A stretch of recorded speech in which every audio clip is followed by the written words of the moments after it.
ఇక్కడ 9ంటికి పాప చనిపోయింది. వస్తే రాష్ట్రానికి విద్యాశాఖ మంత్రి లేదు. ఆ రాష్ట్రానికి ఉన్న విద్యాశాఖ మంత్రి నేనే కదా. నేను వెళ్ళిన ఓపెన్ చేసే యూనివర్సిటీ పక్కనే కనుక విద్యార్థి చనిపోయిందని తెలిస్తే నన్ను ఉంచుతారు అని చెప్పి ఆయన దాక్కొని ఎక్కడో వండుకొని ఈ రోజు ఈ ప్రోగ్రాం క్యాన్సిల్ చేసుకున్నాడు. మరి ఈ రోజు నేను ఒకటే అడుగుతున్నా ముఖ్యమంత్రి గారిని, వరుస ఘటనలు దాదాపుగా మనం చూసుకుంటే ఈ 2 నెలల నుంచి కూడా లైంగిక వేధింపుల దగ్గర నుంచి మొదలు పెడితే వరుసగా 6వ ఆత్మహత్య మనం చూసినాం.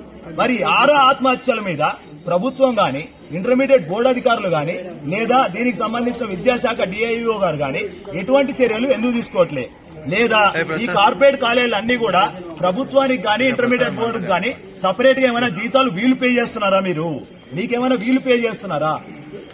ట్యాక్సులు తీసుకునేదేమో ప్రజల దగ్గర, పనిచేసేదేమో కార్పొరేట్ మాఫియా దగ్గర.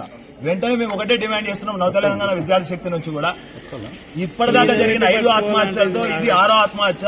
ఈ 6 ఆత్మహత్యల మీద సంబంధించి ఉన్న క్యాంపస్లన్నింటినీ కూడా తక్షణమే సీజ్ చేసి దీనికి సంబంధించిన మేనేజ్మెంట్ ఎవరైతే ఉన్నారో ప్రిన్సిపల్, వైస్ ప్రిన్సిపల్ మీద కాదు, ఒక విద్యార్థి శవాన్ని పక్కన పెట్టుకుని పేరెంట్లకు కళ్ళబోలు మాటలు పెట్టుకుని ఆ ప్రాణానికి ఖరీదు కట్టే పనులు కాకుండా వెంటనే ఇట్లాంటి ఘటనలు పునరావృతం కాకుండా ఉండాలి అంటే తక్షణమే యాజమాన్యం మీద క్రిమినల్ చర్యలు తీసుకుని ఈ క్యాంపస్లన్నింటినీ కూడా సీజ్ చేయాలని చెప్పి నవ తెలంగాణ విద్యాశక్తి నుంచి మేము డిమాండ్ చేస్తాం.